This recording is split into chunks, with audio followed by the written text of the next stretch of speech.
Здравейте, прекрасни хора! Вие гледате Шесто чувство. Аз съм Мак Еви и днес имам задачата да помагам на колкото може повече хора, които се обаждат в ефир. За какво можете да ми зададете въпроса, скъпи приятели? За всички аспекти на живота, които са проблемни във вашия живот. Любов, брак, семейство, здраве, пари, изобилие и каквото се сетите. Единствено нямаме право да говорим в ефир за здраве. Макар че здравето и енергията на човека, тялото, има много общо. Защо? Защото когато човек е под въздействието на негативно въздействие, магия, уроки, заключен късмет, неминуемо страда и тялото. Няма начин как. Ние за това живеем на този свят, за да може да се чувстваме щастливи, доволни, усмихнати, обичани, облюбени. Когато обаче това нещо липсва в нашия живот, ние винаги търсим причината навън. Дали има магия, дали има родово проклятие, дали има заключен късмет, но доста често не се сещаме да търсим, че причината всъщност е в нас самите. И когато обърнем поглед навътре към себе си, тогава ние виждаме, че понякога не сме действали правилно. Не сме посяли правилното семенце. И това правилно семенце не е поникнало. Ние сме сяли лоши неща, лоши събития, лоши думи, лошо отношение и в един момент наистина лошото се връща към нас. На този телефон, който го виждате отдолу изписан на екрана 0963 022, вътрешен код 18. 18 е моя вътрешен код. Другите вътрешни кодове са на другите колеги, които също може да помогнат. Тогава можете да се обадите по време на ефир на живото предаване, както е сега в момента, и да задавате своите въпроси. В момента сме на живо не само в телевизията, но сме на живо и в YouTube и сме на живо в моята страница Еви Терапия, в която виждам, че гледат 52 човека. Всички вие можете да задавате въпроси на този телефон, който го виждате изписан на екрана. Понеже преди мъничко помолих моите фенове да напишат откъде ме гледат и тук аз видях от много места и краища на света. Имаме обаче зрител на телефона. Здравейте, в ефир сте, слушаме ви. Здравейте! Ало! Ало! Здравейте, слушам ви! Ало! Здравейте! Успяхте да се свържете, да. На живо сте в момента. Слушам ви. Да, здравейте! Здравейте! Имам един много специфичен въпрос и даже не знам дали... Какъв е този специфичен въпрос? Трябва да го покажем пред хората, но... Казвайте пред хората. Аз вече почти на 50 години. Вие сте на 50 години. Брат с моя мъж. Така. Но напоследък имам някакви много странни предположения. Имате странни предположения за какво? Той някакси започна да се вижда с неговата първа братовчетка прекалено много. С първата си братовчетка се вижда? По тяхното гледане, по тяхния начин, по тяхните весели очи. Нещо, което не е възможно да става, но у мен непрекъснато тази мисъл може би вече месеци наред. Не притеснява. Кажете, възможно ли е нещо да се появят някакви чувства, вие поне можете да го кажете между толкова близки хора. Те са били от деца заедно, после малко така се отдалечиха, но сега това, което усещам, все пак съм зрял човек, не мога да кажа, че е нормално. Така, превеждам, така се каже, на всички мои фенове, които са в момента на живо казвам вашата ситуация на моите фенове на живо в страницата ми Евите. Да, няма да я казвам в ефир. Така, тази дама, която в момента ми се обади, каза, че нейният мъж вече има някакви чувства към неговата братовчетка. Нали така разбрах? Първа братовчетка. Да. Така, това означава, че тук има много сериозна роднинска връзка. И дамата пита дали това е абсолютно възможно. Да, възможно е да се появят чувства и е много хубаво да има хубави чувства на любов, на благост, на взаимоотношения, добри взаимоотношения, но ако чувствата вече са сексуални, там вече не е окей нещата, защото все пак те са първи братовчеди. Нали така? Да. Така. Това нещо, което бих препоръчала е да се направи една консултация ясновидство. Може да стане това нещо или в офиса в София, или в офиса в Варна, зависи където се намирате, или ако сте някъде далече, както тук пишат моите хора, Германия, Брезник, Англия, Испания, Франция. Къде? Къде сте? Да. До Сливен съм. До Сливен, така. Значи, вариант номер 3, вариант номер 1 София, вариант номер 2 Варна, вариант 3 онлайн с камера на Viber. И понеже това са платени услуги, моята секретарка ще се свържи с вас и ще ви каже къде да си изпрати таксата. Първо се изпраща таксата и след това аз ангажирам моето време в моя график. Всички мои клиенти знаят, че така се прави. Защото ако вие ангажирате 10 човека в моя график и никой не дойде, аз си губя тези 10 часа. Давам информация на хората близо 1 час, между 40 и 50 минути. И се ангажирам само с хората, които наистина се ангажират с това да дойдат и да поговорим по въпроса. Има много какво да поговорим по въпроса. Другото нещо, което бих ви препоръчала на вас, е един защитен медальон на Свети Бенедикт. Ето го. Медальон на Свети Бенедикт, който е много силен християнски символ, който е използван за защита, благословие и духовна подкрепа. Ето го. Да. Това е един вид ключодържател с едно ключе, което не се използва по никакъв начин. Той има духовна сила. Надписите означава "Отстъпи, Сатана, пи отровата си сам". Ето това означава надписите, които ги има тук на този медальон на Свети Бенедикт, като този амулет отваря вратата на чуждата подкрепа и затваря вратата на зловредната магия. Но, нека да направим първо консултацията и след това. Обадете ми се извън ефир по телефона и ще направим тази консултация. Беше ми изключително много приятно и имате право да се притеснявате. Разбрахте ме, нали? Да. Добре, миличка, беше ми изключително много приятно. Благодаря. И аз благодаря. Всичко, което ми казахте, важното е тази мисъл на драпчика да ми се махне, ако това е наистина моя предположение. Ще видим. Има нещо пък вие да помогнете, както трябва. Ще помогна. Да. Добре, миличка, беше ми изключително много приятно. Всичко най-хубаво. Я да видим сега какво са писали тук в страницата. От София, от Париж, от Испания, от Пловдив, от Англия, от Германия, от Варна. Да, от много места ме гледат в момента. Гледат ме в момента и на живо по телевизията, така че гледат ме в момента и на живо в YouTube. Така че обаждате се хора, задайте своите въпроси, независимо колкото и да си мислите, че са глупави. Не, няма глупави въпроси. Защо казвам това? Защото енергийното въздействие, тип магия, унищожава мозъчните дейности на човек. Той започва да не разсъждава нормално. Свободата, която я има човека да мисли, да разсъждава нормално, тя се унищожава точно тези негативни въздействия. И наистина има такива магии. Някои хора казват, няма такова нещо, това е продукт на мозъка. Ами да, продукт на мозъка, но ще говорим след малко, защото имаме зрител на телефона. Здравейте, включваме ви в ефир на живо. Здравейте. Ало? Здравейте. Ало. Здравейте. Говорете точно в слушалката, защото чувам нещо такова идва при мене като звук. Ало. Здравейте, в ефир сте. И аз не чувам. Ало.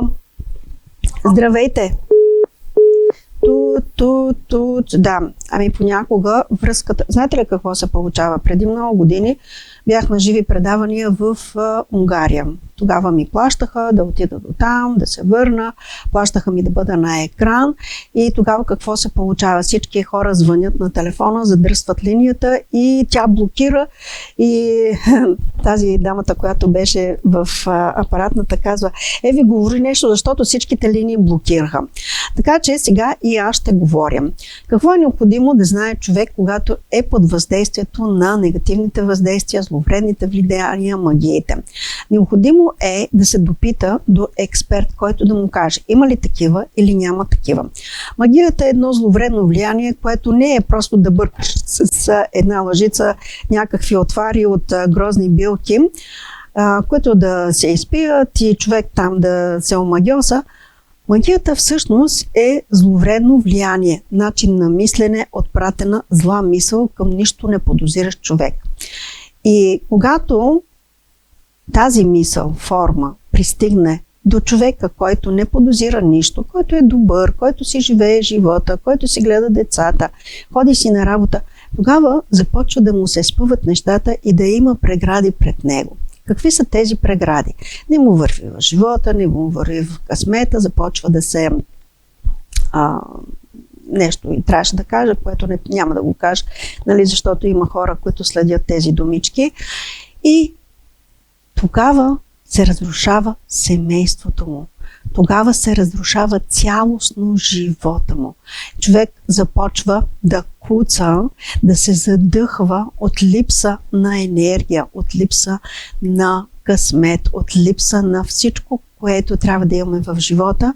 И тогава започва той да си мисли: имам ли аз някакво зловредно влияние, наречено магия? Абсолютно е възможно да има, но абсолютно е възможно и да няма. Не ми се сърдете, когато идвате при мен и ви кажа, че нямате магия. Много хора искат да имат магия, но те всъщност нямат магия. Защо? Защото това са хора, които по някакъв начин са правили лоши неща преди и искат да им се върнат хубави неща. Няма начин как. Има една стара българска приказка, която се казва: каквото повикало, такова се обадило. Ние обаче трябва да викаме хубавото, красивото, любовта, да раздаваме любов, да раздаваме хубави неща и събития около себе си, за да може да искаме всичките тези неща да се връщат и към нас. Ако ние обаче сме ехидни, с ехидната усмивка и кажем пред човека, а пък зад гърба му сме готови да забием нож, Вселената вижда. Господ вижда. И това, че имаме зрител на телефона. Ало, здравейте! В ефир сте. Ало! Добър ден! Здравейте, слушам ви. Искам да ви кажа за моя внук. Вашия внук? Притеснявам. Вашия внук на колко години е? На 30 години. Има проблеми с любовните връзки, с жена, с семейство. Така. Какъв проблем има с съпругата? В момента са разделени. Дали ще се съберат? Да. Откъде сте ви? От кой град? От град Мадан. Мадан. Така, град Мадан е доста далече от София. Има възможност да направим консултация и ясновидство по телефона с камера на Viber. Имате ли Viber? Да. След изпратена такса в предаването, значи всичко се изпраща, таксите се изпращат в предаването, не директно на мен. Тогава вече ще седнем и ще говорим 1 час по темата. Защото сега в ефир не трябва да взимам никакви ваши данни. Данните, които ми трябват, са правилните имена, дата, месец и година на раждане, а освен това, това е конфиденциална информация, която не бива да излиза в ефир. Затова в момента не ви да задавам абсолютно никакви въпроси, нито как се казва, само ви задавам въпрос от кой град сте. Нали? Това не е конфиденциална информация. Така че, когато ми се обадите извън ефир, ще си запиша абсолютно всичко и ще ви кажа... живеете двамата в София. Да, но те няма да искат да дойдат при мен, нали? Не знам дали ще иска внука, но в момента са разделени двамата, пък имат детенци. Аз зато и се притеснявам. Те са двамата, разделени са, имат детенце и вие искате да ги съберете, а дали трябва да ги съберете? Ето това Не, е въпросът. аз искам да ми кажете дали изобщо ще се съберат. Вие, нали, можете да по техните раждания там на датите. Точно, по техните раждания, по техните дати мога да определя и да ви кажа да, може да се съберат, не, няма да се съберат и ще го кажа това нещо, когато имам техните дати. Разбирате ли ме добре? Аз мога ли да ви ги кажа в момента? Може, ама ни е забранено. Защото това е конфиденциална информация. Разбирате ли ме добре? Аз нямам право. Иначе вие ми кажете, но не е редно. После кой ще го глобяват? Мен. Да. Затова в момента мога да ви кажа, че има шансове да се съберат. Има шансове. И това нещо го правят точно в офиса. Тази консултация. Аз я гледам по телевизията, Маги, тук е изписана на екрана ми. Точно така. Мак Еви е изписано на екрана в момента и говоря точно с вас. Как се казва? Например, каже на моя внук да отиде при нея. Не при нея, а при мен. Да, кажете на вашия внук да дойде при мен и тогава вече той ще ми каже имената, датите на раждане и ще видя. А вие как се казвате? Мак Еви се казвам. Мак Еви. Значи на същия номер сега, който съм набрала. Да, на същия, миличка. На същия. Вие по коя телевизия ме гледате? В момента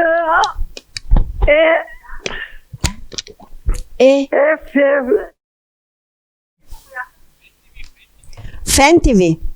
Да. По Фен ТВ. Да. В момента по Фен ТВ. Добре, миличка. Добре. Всеки ден ме гледам. Всеки ден ме гледат.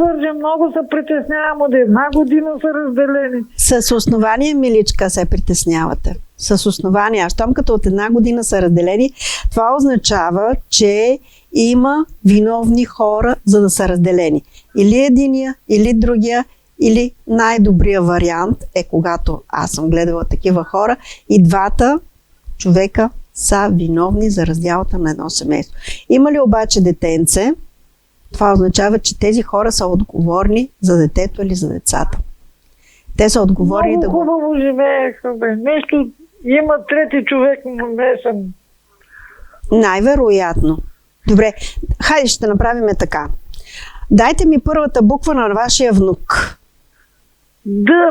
Дани. Д. Не казвайте другите имена. Забранено ми е. Кога е роден? Делин Здравков. Кога е роден? Роден е на 3 януари 93-та година. Така, как се казва снахата? Само малката буква на снахата. На снахата малката буква Д. Д. Не, Л. Л. Кога е родена? Бързо, защото има време за реклама. Тя е родена на 31 март. Да? 92 година. Има работа по вас. Необходимо да се неутрализират негативни въздействия. Много благодаря. Ще се чуем пак. Време за реклами, скъпи хора. Здравейте, зрители на Шесто чувство. Аз съм Каролина, всички ме познавате, с 20 годишния ефир в телевизиите. Правя това домашно видео, за да мога да ви кажа и покажа предметите, от които искам да правя за вас амулети. Тези амулети ще изобразяват всичко като проблеми за вашето семейство. Първо започвам с дървото на живота и ви го показвам в близък план. Дървото на живота изобразява силен символ за духовно здраве, семейен живот, късмет, абсолютно всичко, което е свързано с семейството. Вижте първо колко е красиво, окичено е с парички, които изобразява и пари. Това е дървото на живота. Искам да ви покажа новото изобретение, чашата на изобилието, която вече всички познавате. Чашата на изобилието е това, която също ще ви носи пари, бизнес, спечелване на дела, абсолютно всичко свързано с изобилие. Ето това е чашата на изобилието. Миро. Мирото, което взех от Кръстова гора и също го взех за вас, заедно с светената вода от Кръстова гора с златните икони, които вече всички познавате. Оргоновата пирамида.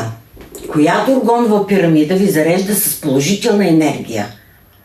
Хората, които са в безпокойство, паника, ето оргоновата пирамида зарежда с положителна енергия. Също искам да ви кажа, тези гривни, това са гривните на зодиите. Едната е на Скорпиона, другата е на Рака, но няма значение. Всички гривни се обработват от мен за вас, като аз определям според вашите данни колко дни да ги носите, а не постоянно. Може после постоянно да останат, но дните, които трябва и са определени да се носят, трябва да се носят.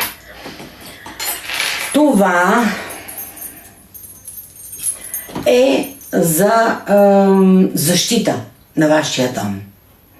Нали? Изображението е на отец Бенедикт с кръста на Кръстова гора, с ключа, който ключ ви отключва ми късмета, пътя на живота, парички. Тази пара е пак на отец Бенедикт. Това е за защита на вашия дом, който се слага на входната врата. И накрая искам да ви кажа за този дух. Този дух е за който е обладан от дух, от демони, обикновено са шизофрениците, но и те са обладани от духови и демони, така че това върши прекрасна работа след обработката му. Вързане нарочно с вериги, за да може да не ви навреди в дома, в който чувате тропане, викане и така нататък. Това е дух, който изцелява и маха вашия дух и демон.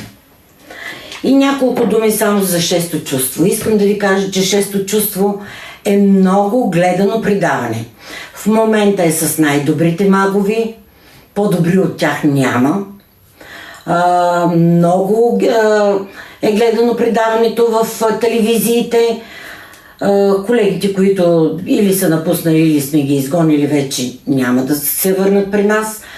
Вие вече виждате кои са на работа при нас. Така че доверете се на шесто чувство, едно от най-сериозните предавания, нали, с много дълъг стаж в телевизиите и с много дълъг стаж на маговите. Друго няма какво да ви кажа. Доверете се, телефоните ги знаете. 0877 99 19 15, 0898 999 019. Импулсният телефон, който всички го познавате, 0963 008.